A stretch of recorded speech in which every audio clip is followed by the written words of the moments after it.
Земјоделците мора да го окрупнат своето земјиште за да дојде до раст во македонскиот аграр, особено кај индивидуалните производители. Малите производствени парцели никако не може да бидат конкурентни ниту во границите на државата, а уште помалку за извозно ориентирано земјоделство.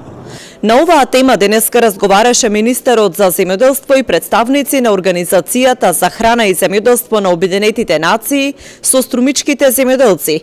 Заедно ја разгледуваа стратегијата за окрупнување на земјоделско земјиште 2012-2020 година. Поради неисплатливоста, малите и раситнети парцели неретко остануваат и необработени.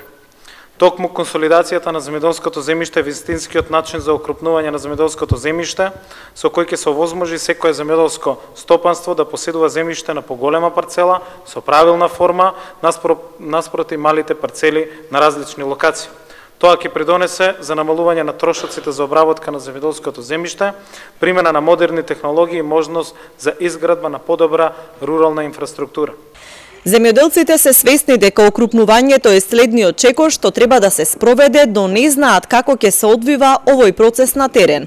Сметаат дека ќе биде тешко да се примени ако сопствениците сами се договараат за замена или отстапување на парцелите. Не веруваме, може со тешкотијке, не може големо окрупнување, ама може мали окрупнување. 1 хектар од 3 ниви да направи 1 хектар, 2 хектара, тоа може да се окрупни, иначе целосно поле тешко да се изводи, затоа што кај нас се нивите што има од 1 класа до 5 класа. И тука ќе има доста проблеми. Таа идеја може да се реализира и тоа доста успешно.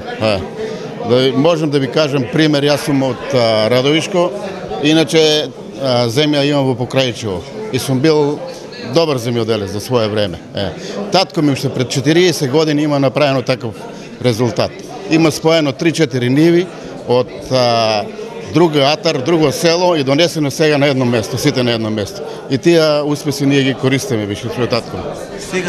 Целта е до крајот на годината да се консолидираат 12 такви парцели и за нив Организацијата за храна и земјоделство на Обединетите нации ФАО ќе обезбеди инфраструктура и системи за наводнување.